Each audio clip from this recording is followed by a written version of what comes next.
So we've reached week 7. If your season-long fantasy team is quickly turning into a dud, the folks at US Fantasy are offering you a lot more ways to wager to bring some excitement back into your lives. We now have 14 contests each week for you to wager on in nearly 40 sports books throughout the state.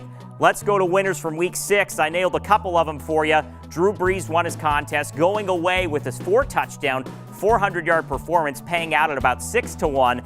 And Lamar Miller scored his first touchdown of the season and won his prop at nearly 15-1 odds. To this week's matchups, we go quarterbacks. I'm going to start with Joe Flacco, opening at 22-1 on the road at the Jets. This is a battle of a couple shell-shock teams. Baltimore has lost 3 straight. The Jets, they're 1-5, winless at home, and on the 29th ranked pass defense. Maybe Flacco steps up in this situation. Alex Smith, on track for the first 4,000-yard season of his career, opens as the 5-1 favorite against the Saints' porous pass defense, which allows over 300 yards a game. Running backs now, LaShawn McCoy, 6-1, won his prop last week, and he's facing the same Miami defense that allowed Lamar Miller to win his prop last week. Spencer Ware still getting the bulk of the carries in the backfield for the Chiefs. He's at 14-1 and again facing the Saints, who give up the most points per game in the league.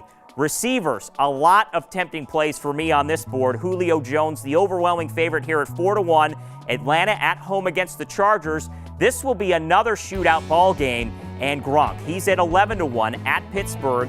If the Steelers' offense stalls with Landry Jones, it means a lot of possessions for New England, just as Gronkowski and Tom Brady are rekindling their bromance.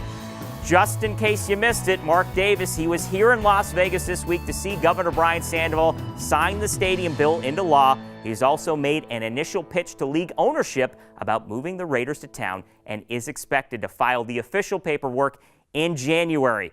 Go to usfantasy.com for all our locations, and we'll break down more matchups for you next week. Later.